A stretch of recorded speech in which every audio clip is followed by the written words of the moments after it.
Second subject is polity.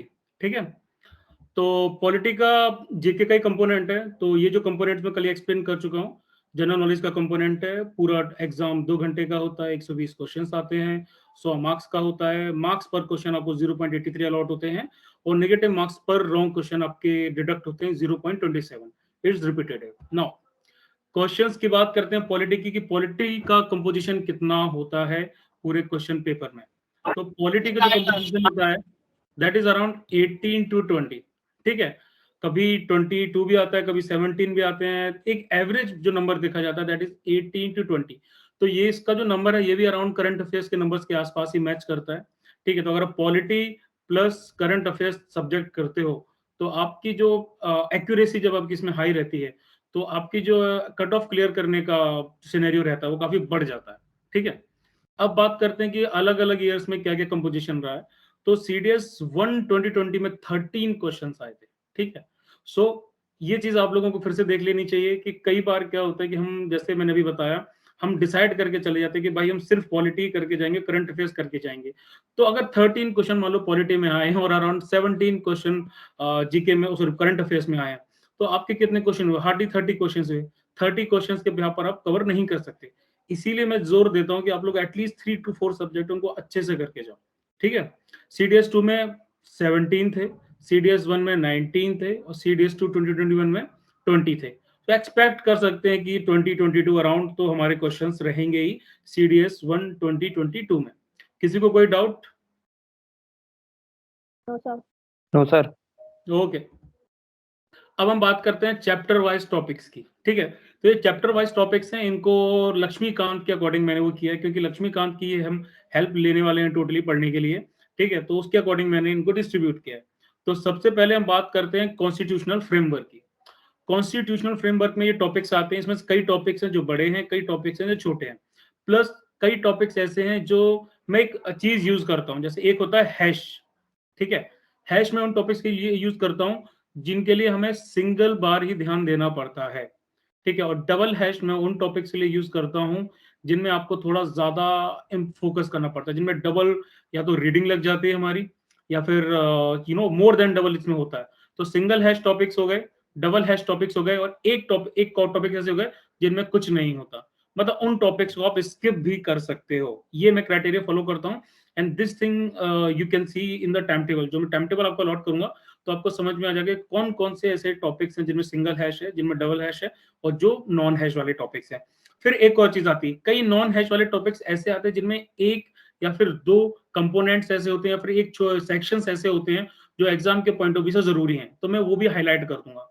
ठीक है, और प्लस सिंगल हैश टॉपिक्स में भी कुछ एक या दो ऐसे कंपोनेंट्स आते हैं जो जरूरी होते हैं, उनको भी हाईलाइट करूंगा। और डबल हैश टॉपिक्स में कुछ ऐसे कंपोनेंट होते हैं जो बिल्कुल भी जरूरी नहीं होते, जो हमें स्किप करने होते हैं। क्योंकि जरूरी नहीं कि डबल हैश वाला कोई टॉपिक हो उसको भी हम पूरा का पूरा करें। मगर मान लो उसमें 10 कंपोनेंट है तो जरूरी नहीं कि 10 के 10 कंपोनेंट ही उसमें जरूरी हैं। हो सकता है कि उसमें 7 या फिर 8 कंपोनेंट जरूरी हो, फालतू के 2 कंपोनेंट्स हमें पढ़ने ना पड़े। समझ आया single hash, double hash, non hash का? Yes sir. जी सर। सबसे पहले हम स्टार्ट करते हैं हिस्टोरिकल बैकग्राउंड से। ठीक है, तो हिस्टोरिकल बैकग्राउंड जो टॉपिक है ये स्टार्ट होता है around advent of the European से। तो इस चैप्टर को हम फिलहाल के लिए स्किप करेंगे और इसको हम पढ़ेंगे मॉडर्न हिस्ट्री में। ठीक है, इसको हम अभी पढ़ने वाले नहीं है क्योंकि इसका एज इन कोई इतना ज्यादा रिलेवेंस नहीं होता है, तो इसको हम मॉडर्न हिस्ट्री के साथ में पढ़ते हैं। पहले क्या करता था मैं, पहले मैं हिस्ट्री कवर करता था, पहले एंशिएंट पढ़ाई, फिर मेडिवल पढ़ाई, फिर मॉडर्न पढ़ाई। तो मॉडर्न का जब एंड होता था ना उसके बाद फिर मैं पॉलिटी स्टार्ट करता था, तो थोड़ी सी रेलेवेंस डेवलप हो जाती थी। लेकिन फिर मैंने ओवर द टाइम एनालिसिस किया तो समझ में आया कि इतना भी वो कोई जरूरी नहीं है, we can directly start from polity. ठीक है, तो सबसे पहला chapter we will be doing constitutional development. ठीक, making of the constitution, features of the constitution, preamble, क्या बोलते हैं, union and territories, citizenship, fundamental rights, directive principles of state policy, fundamental duties. ठीक है, ये टॉपिक्स कई छोटे हैं, कई सारे टॉपिक्स बहुत ज्यादा बड़े हैं, कई सारे बिट्स और पीसेस में आते हैं। ठीक, नेक्स्ट पार्ट है हमारा system of government.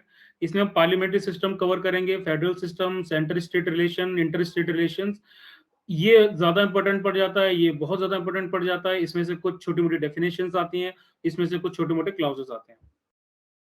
Chapter wise topics की बात करते हैं तो एक पैरेलल सिस्टम है, जो भी आके आपको बताऊंगा। स्टेट गवर्नमेंट और सेंट्रल गवर्नमेंट में क्या होता है, पैरेलल इंफॉर्मेशन यूज करते हैं, उनको हम पैरेलली पढ़ते हैं। जैसे प्रेसिडेंट है, इसके अपोजिट में कौन बंदा आ जाता है, गवर्नर।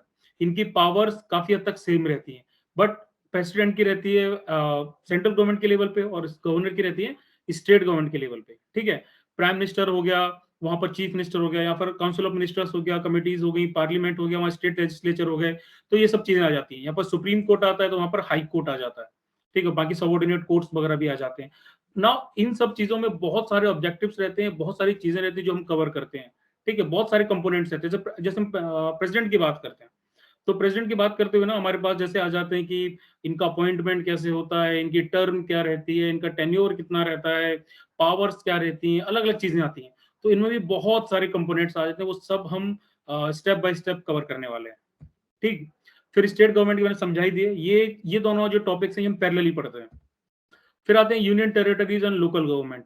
इसमें यूनियन टेरिटरीज आ गई, शेड्यूल्ड ट्राइब्स एंड एरियाज आ गए, ट्राइबल एरियाज आ गए, पंचायती राज आ गया, म्यूनिसिपैलिटीज आ गया।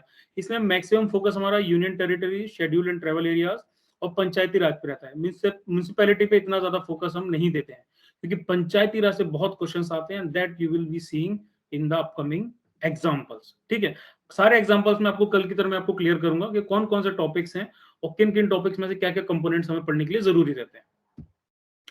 फिर कॉन्स्टिट्यूशनल बॉडीज हैं, नॉन कॉन्स्टिट्यूशनल बॉडीज हैं। इन दोनों में ही सारी बॉडीज में सारी बॉडीज इंपॉर्टेंट नहीं होती कॉन्स्टिट्यूशनल, और ना ही सारी नॉन कॉन्स्टिट्यूशनल बॉडीज इंपॉर्टेंट होती हैं।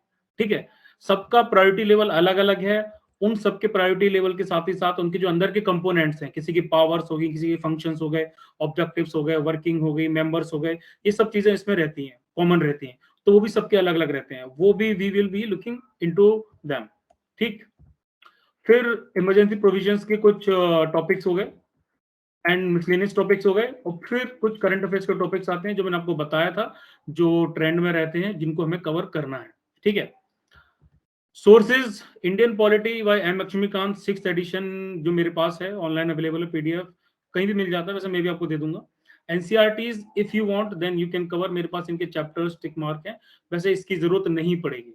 ठीक है, पहले मैंने सोचा था कवर करूं, लेकिन मुझे लगता है इसकी जरूरत नहीं पड़ेगी। पॉलिटी ही हमारे लिए काफी है, काफी सिंपलिस्टिक तरीके से दे रखा है, और मैं समझाऊंगा कि हमें इसमें से क्या क्या कवर करना है। Path finder for quick revision, GSQ मनोहर पांडे, ये क्वेश्चन सॉल्विंग के लिए हम यूज करेंगे। ठीक है, हम टॉपिक पढ़ेंगे और इसके ही क्वेश्चन सॉल्विंग इसके साथ ही साथ करते रहेंगे।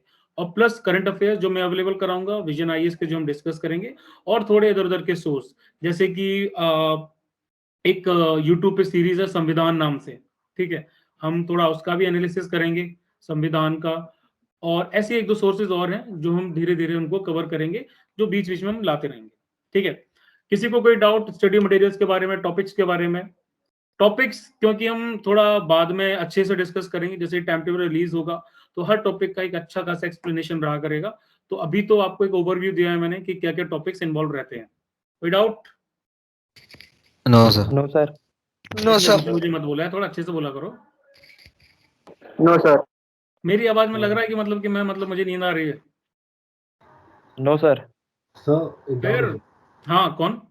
सर आशीष सर। हाँ आशीष। सर एक्चुअली मतलब काफ़ी जगह से मैंने सुना है कि एम लक्ष्मीकांत का जो लैंग्वेज है वो थोड़ी टफ होती है फॉर बिगिनर्स, नहीं होती वो, मतलब उतने लीगल लेवल पे भी नहीं जाते यार। ठीक है, और मैं यही चीज तो तुमसे बोल रहा हूँ कि तुम्हें सोलोली वो खुद से कवर नहीं करनी ना। वो चीज पहले मैं आपको समझाऊंगा कि भाई हाँ, किसमें से कितना क्या कवर करना है, इसका क्या मतलब है, उसका क्या मतलब है। तो जब एक बार मैं समझाऊंगा आपको, जैसे मैंने टाइम टेबल एग्जीक्यूट किया, मैंने आपको शेड्यूल 1 का टाइम टेबल दिया, उसमें मैंने आपको पहला टॉपिक दिया। जैसे पहला टॉपिक है we are having this constitutional development हुआ, मेकिंग ऑफ द कॉन्स्टिट्यूशन हुआ, फीचर्स ऑफ द कॉन्स्टिट्यूशन हुए, पहले मैंने आपको समझाया। ठीक है, मैंने आपको सुबह क्लासेस की रिकॉर्डिंग अवेलेबल कराई कि भाई ये है, ये चैप्टर्स है, ये आपको कवर करने हैं। आपने 24 घंटे आपके पास में, 24 घंटे में आपने सेशंस को देखा, जो भी आपके डाउट्स आए वो आपने नोट किए एक साइड में। फिर अगले दिन या फिर उसी दिन शाम को हमने इंटरेक्शन सेशन किया, फिर आप अपने क्वेश्चन बोलते जाओ कि सर ये टॉपिक समझ में नहीं आ रहा, ये टॉपिक दोबारा समझाओ, तो मैं वो टॉपिक आपको समझाता। Got it? Yes sir. तो सर फिर एनसीईआरटी का मतलब इतना गो थ्रू नहीं करना पड़ेगा पहले? मैं एनसीईआरटी के सोर्सेज भी बता दूंगा, साथ ही साथ में हर चैप्टर के एनसीईआरटी सोर्स भी बता दूंगा। अगर आपको लगता है कि उस टाइम पे कि भाई लक्ष्मीकांत थोड़ी सी ज्यादा हो रही है हमारे लिए, तो just go through the NCERT chapters first, उसके बाद में लक्ष्मीकांत से पढ़ लेना। एनसीईआरटी के चैप्टर बहुत छोटे छोटे, उनमें तो आपको बहुत कम टाइम लगने वाला है। Yes sir, okay sir. ठीक है, ये टोटली आपकी चॉइस है कि अगर आपको लग रहा है कि हाँ एनसीईआरटी जरूरी है तो थोड़ा उससे कवर कर लेना, otherwise just directly jump in from Laxmikanth. ठीक, ओके सर, यस सर। चलो अब बात करते हैं जनरल स्ट्रेटेजी की। तो वैसे तो मैंने बोला कि Laxmikanth is the only book that you will require. ठीक है, कुछ एनसीईआरटी के बिट्स हम यूज करेंगे, आप भी कर सकते हो, मैं भी बता दूंगा आपको। लक्ष्मीकांत में ओवरऑल देखा जाए तो बहुत वास्ट कंटेंट है, इसमें 11 पार्ट्स हैं, इसमें 80 चैप्टर्स हैं और 10 अपेंडाइसिस हैं जो हम यूज करने वाले हैं। 80 चैप्टर्स हम यूज नहीं करने वाले, we will be hardly using around 20, 25, 30 chapters. ठीक, इतना चैप्टर्स हम यूज करने वाले हैं, और इन चैप्टर्स में भी हम इनके कंपोनेंट क्या होंगे, सिलेक्टिव करेंगे।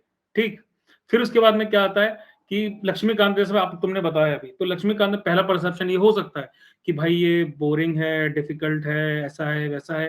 लेकिन जैसे ही हम प्रोग्रेसिवली इसको पढ़ेंगे, हमने पहले एक रीडिंग की, ठीक है, एक रीडिंग करने के बाद में एक रीडिंग हमने चलो मान लो थोड़ा जल्दी जल्दी में कर ली, ठीक, फिर हम दूसरी रीडिंग करेंगे, उसको दूसरी रीडिंग पे टाइम दिया, 10 दिन में मान लो आपके पास में चैप्टर्स मैंने दिए हैं 4, ठीक है, 2-2 दिन के हिसाब से डिवाइड कर लो। 2 दिन आपने एक चैप्टर को दिया, पहले आपने रीडिंग लगाई, नहीं समझ में आया आपको ज्यादा, फिर आपने फॉलो की इसको दूसरी रीडिंग से, थोड़ा थोड़ा ज्यादा समझ में आ गया, ठीक है, फिर आपने क्वेश्चन सॉल्विंग की, और क्वेश्चन सॉल्विंग आप उस मेथोडोलॉजी से करोगे जो मैं आपको मेथोडोलॉजी सेक्शन में बताऊंगा, उससे आप मैक्सिमम इंफॉर्मेशन अपने दिमाग में रिटेन कर पाओगे। प्लस मल्टीपल रिविजन तो आपके रहेंगे ही रहेंगे, तो उसके साथ में ये चीजें थोड़ी सी प्रोग्रेसिवली इजी होती जाएंगी। फिर ओके, ये पॉइंट रिपीट हो गया, सॉरी। जो ब्रॉड डिविजन्स मार्क किए लक्ष्मीकांत में ना, उन डिविजन्स के अकॉर्डिंग हम लोग पढ़ेंगे। ठीक है, एक सिंपल एनालिसिस जो हम अभी करने जा रहे हैं प्रीवियस ईयर क्वेश्चन पेपर्स का, ये मैं तो करूंगा ही करूंगा, मैंने कर लिया है और मैं आप लोगों को बताऊंगा ही बताऊंगा।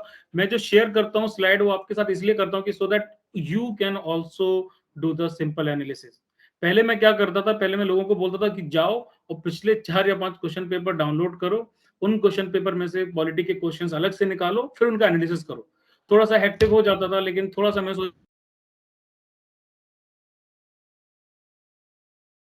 निकालने स्टार्ट कर दिए, और वो आप लोगों के सामने, and you people can just directly देखो और एनालाइज करो। ठीक है, साथ ही साथ में मैंने पॉइंटर्स भी दिए कि भाई किस पॉइंट पे आपको एनालाइज करना है। तो